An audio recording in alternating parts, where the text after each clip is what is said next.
Bon matin à chacun et chacune de vous. Merci d'être encore une fois au rendez-vous de la bonne nouvelle de l'amour de Dieu pour nous. Mon nom est Carmen Dubé, sœur de Notre-Dame du Perpétuel Secours à Amos. Aujourd'hui, c'est un double bonheur pour moi, d'abord de commenter la parole de Dieu, où nous sommes invités à nous laisser toucher par Jésus.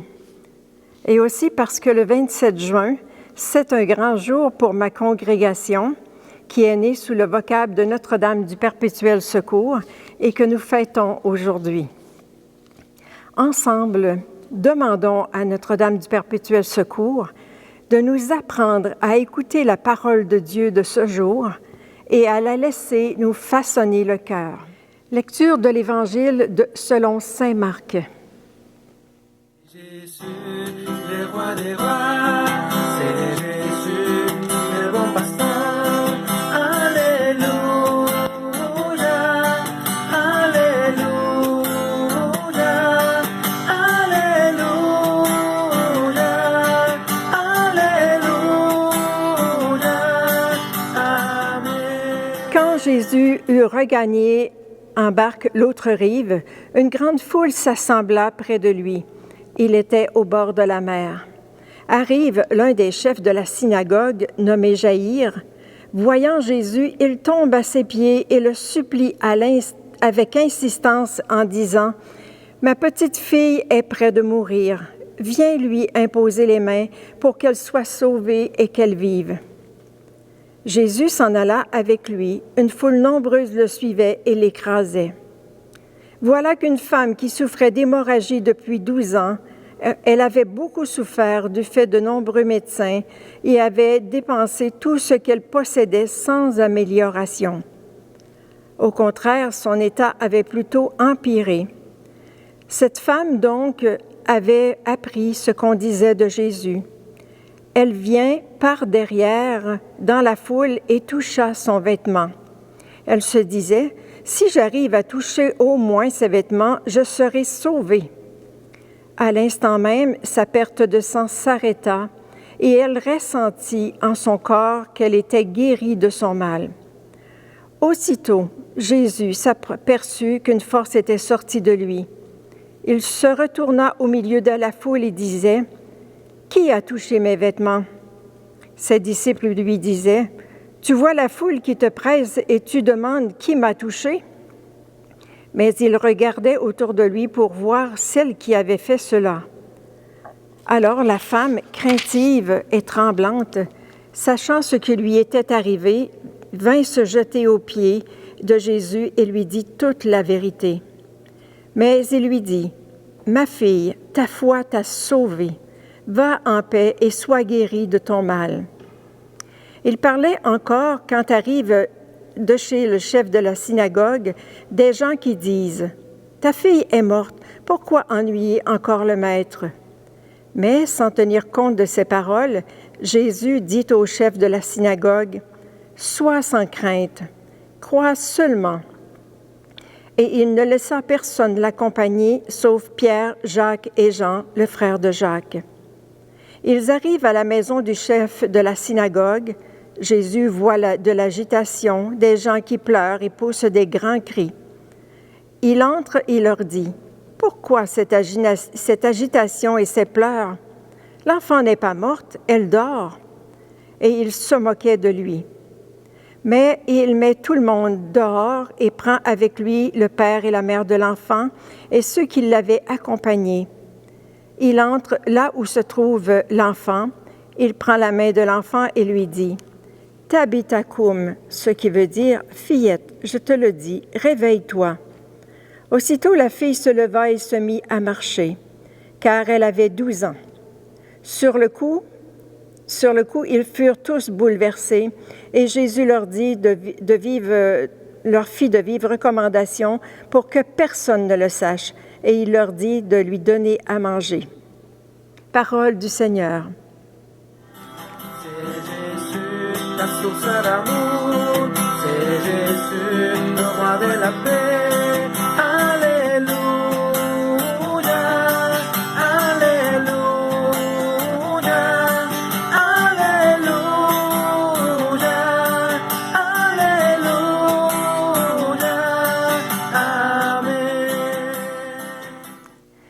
conviendrez avec moi que de tous les temps, lorsque nous avons une souffrance, nous avons besoin d'être soulagés et nous cherchons une porte de sortie.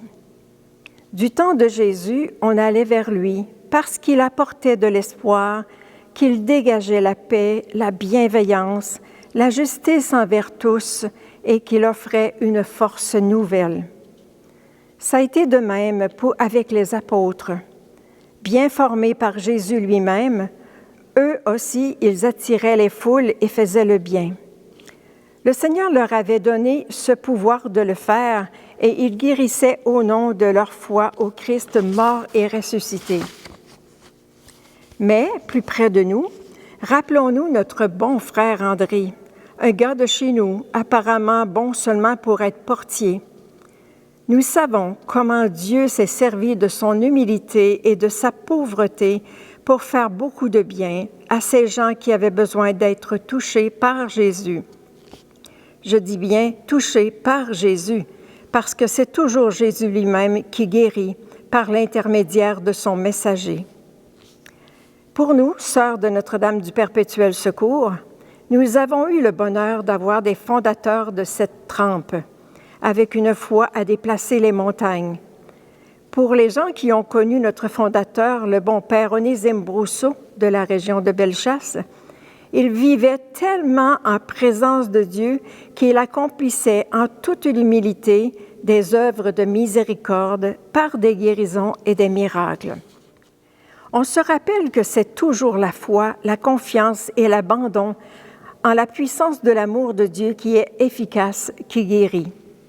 Ce pouvoir de la foi donné aux apôtres ainsi qu'au frère André et à notre fondateur, à nous aussi, il nous est donné par notre baptême et notre confirmation.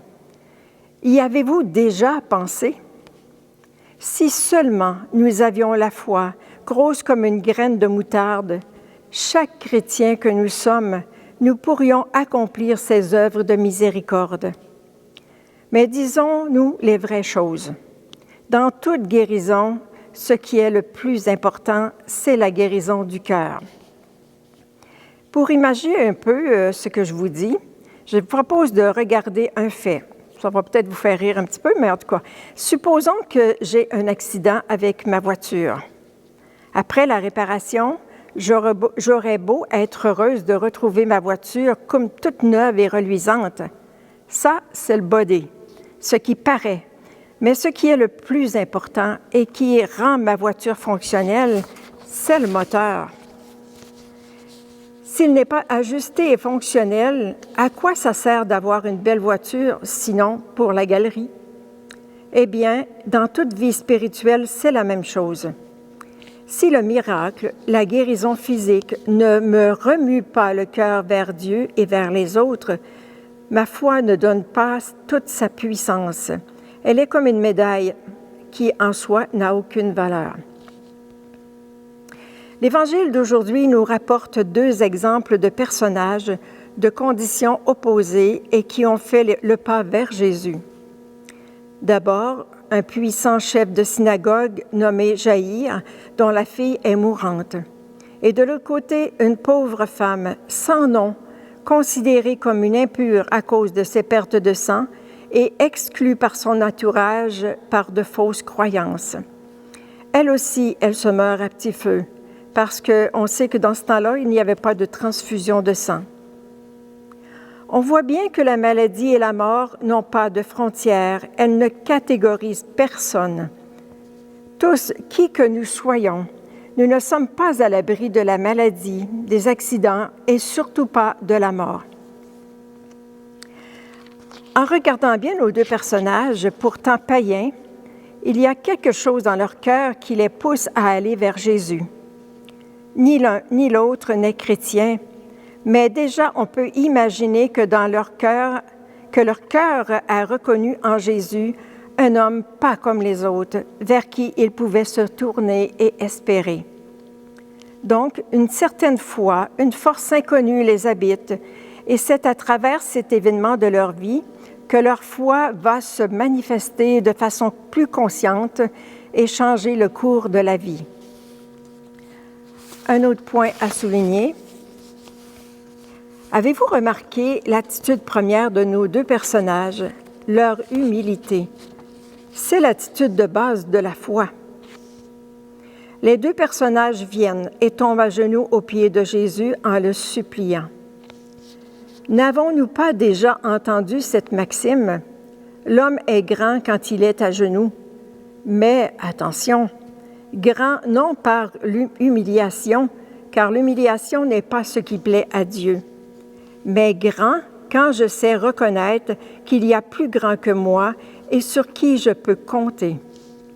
Voilà la grandeur de l'être humain, cette ouverture qui fait place à la relation avec Dieu. Alors, nos deux personnages tombent à genoux aux pieds de Jésus. Ça va mal et ils sont tous à bout de ressources.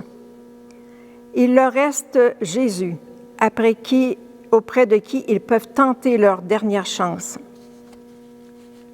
Alors, on peut dire qu'aujourd'hui, comme autrefois, et pour une grande majorité des gens, on voit bien que Jésus n'est pas considéré comme un urgentiste vers qui nous allons dès que ça va mal, mais plutôt le dernier recours quand plus rien n'a fonctionné. C'est dommage, car nous avons tout un trésor en nous que nous avons à découvrir. Quand on fonctionne comme ça, c'est clair qu'on est loin de l'amitié de Jésus, qu'on oublie de l'inclure dans nos démarches. Contrairement à la personne qui vit cette relation d'amitié avec Jésus, celle-ci arrive à se tourner spontanément vers lui, notre Sauveur. Mais savez-vous quoi? La bonne nouvelle dans tout ça, c'est qu'il n'est jamais trop tard pour Dieu. Oui, c'est ça la bonne nouvelle, et c'est l'amour de Dieu qui fait cela. Dans le récit biblique, ce qui met notre chef de synagogue en marche vers Jésus, c'est son amour pour sa fille. C'est le papa en lui qui le rend capable de poser un geste d'humilité devant tout le monde, en venant se jeter aux pieds de Jésus, de le supplier de venir imposer les mains pour que sa fille soit sauvée et qu'elle vive. Qu'est-ce qu'on ne ferait pas pour quelqu'un qu'on aime vraiment? Donc, un pas vers ce Jésus dont il a entendu parler, voilà quelque chose qui se passe en lui. Un quelqu'un qu'il ne connaît pas l'attire et il décide d'oser un geste d'espoir. Quant à cette pauvre femme malade, depuis tant d'années et ayant épuisé tout son avoir avec des traitements inefficaces, son espérance est si grande qu'elle croit vraiment que le seul fait de toucher à l'improviste le vêtement de Jésus, ça peut suffire à la guérir. Et c'est bien ce qui est arrivé. Alors, contrairement au chef de synagogue qui se présente à Jésus par devant, elle, la pauvre femme, elle arrive par en arrière. Quand Jésus exige de savoir qui a touché son vêtement, elle se jette aux pieds de Jésus et elle témoigne de sa guérison. C'est ce qu'on appelle témoigner de l'action de Dieu dans sa vie. Reconnaissons bien que nos deux personnages ont été audacieux au point d'interrompre le parcours de Jésus au milieu de la foule.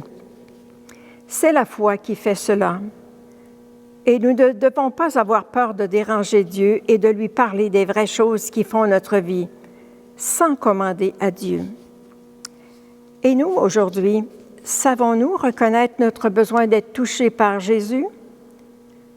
Notre foi nous fait-elle poser des gestes étonnants comme nos deux personnages de l'Évangile, d'abord pour nos propres besoins et pour ceux que nous aimons? Avons-nous un peu de temps pour parler à Dieu, pour écouter Dieu à travers sa parole, pour l'entendre nous parler au cœur et pour communier à sa vie de ressuscité? Il est vraiment vivant en nous et demande à vivre avec nous cette relation du cœur à cœur. Il nous invite aussi à observer et à reconnaître tous ces petits miracles qu'il réalise en nous jour après jour pour nous dire qu'il est là. À nous de faire le premier pas nécessaire pour notre guérison. En terminant ce regard sur cette belle page d'Évangile, je vous invite à vous tourner avec moi vers Marie, Demandons-lui de nous aider à laisser Jésus s'approcher de nous afin qu'il touche davantage notre cœur. Je vous invite à fermer les yeux un instant, à descendre au plus profond de votre cœur et à prier avec moi notre belle prière de Notre-Dame du Perpétuel Secours. Ô Marie, notre Mère, qui pour nous inspirer une grande confiance, a voulu te faire appeler Notre-Dame du Perpétuel Secours, je te supplie de venir à mon aide en tout temps et en tout lieu, dans les heures difficiles et surtout au moment de la mort. Donne-moi la pensée et l'habitude de te prier chaque jour. Si je suis fidèle à te prier, je suis sûre que tu seras fidèle à venir me secourir. Accorde-moi la grâce de te prier toujours avec confiance. Viens à mon aide maintenant et à l'heure de ma mort. Amen. Alors, cette belle prière, je vous invite à la réciter tous les jours au plus profond de votre cœur. Alors, ensemble, ouvrons notre cœur à la bénédiction de Dieu, lui qui est Père, Fils et Esprit Saint. Amen. Bonne journée à tous.